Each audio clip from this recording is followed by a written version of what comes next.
Today I want to devote special attention to a particular insect that I have mentioned quite a bit in previous videos, but I've never really expanded on, I've never really talked much about in detail. Because this insect has a lot of important jobs in the garden or on the farm or in nature in general, but it can also be confused with certain species of what we might term nuisance insects. And so I want to really put forth as much clarity as I can on this insect because it is so beneficial, especially when we talk about pollination and natural pest control. And natural pest control is so important to me because I don't want to be growing food with chemicals. Instead, I want to allow the ecology and these insects to be able to do their jobs, and I want to be able to facilitate that process as much as humanly possible.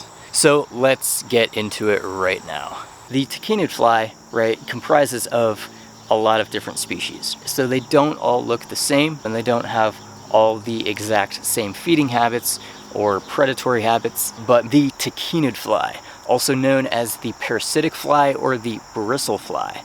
And the bristle fly name is telling because of the large black bristles on the back of this fly. I drew a bit of a picture here just to kind of give you a pretty loose idea of what we're talking about. The benefits of this Tachinid fly are numerous. Broadly speaking, this insect is a pollinator of a bunch of different plants, and we'll talk about that when we talk about the plants specifically that attract them. But many of these Tachinid flies, just as part of how the ecology and their life cycle works, they will end up as food for other predatory insects.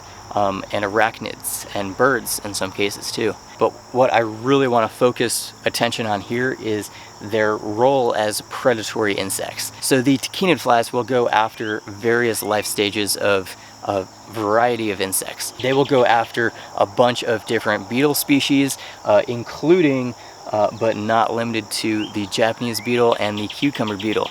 If you've ever seen those little white eggs on that green part on the Japanese beetle, more than likely those are Tachinid fly eggs. The parent Tachinid fly will basically glue an egg on the back of a Japanese beetle. That egg will hatch and the larva will burrow into the Japanese beetle and eat it from the inside out, ultimately killing the beetle usually within a week. Additionally, these Tachinid flies can also go after caterpillars, various species of caterpillars, grasshoppers, earwigs, sawflies, true bugs. Specifically within this grouping of true bugs, they will go after the squash bug, the stink bug, and the leaf-footed bug as well. Now, the plants that attract the Tachinid fly, usually what we're going to be talking about is the plants in the composite family or the aster family, also the umbelliferous plants like plants in the carrot family, and then also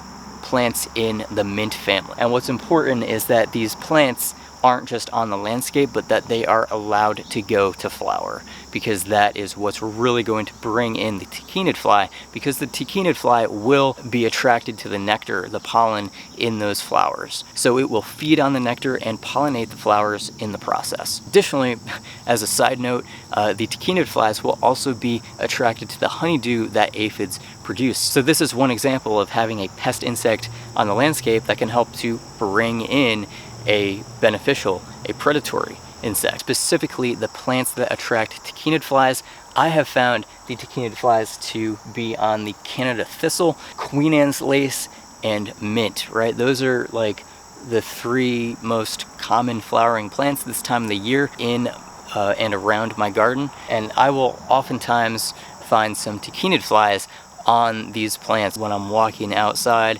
when I'm around in the garden. So it's always a very welcoming sight for me to see these Tachinid flies on the landscape. The Tachinid flies will also look for different plants like fennel, like sweet fennel, dill, chamomile, cilantro, different species of daisies, lemon balm, Lemon balm is another plant also that I have in different places in the garden, especially even in some of my living pathways, incrementally to try to provide more habitat, more of a food source for these beneficial insects in and throughout the garden, not just in one section here and one section there, but to have more consistent, regular patches of these beneficial flowering plants. And then also plants like Heliopsis. New Jersey tea is a perennial native plant. Phacelia and buckwheat are also two common cover crops, and these can also help to bring in and support the lives of tachinid flies. So, some lookalikes that may be confused with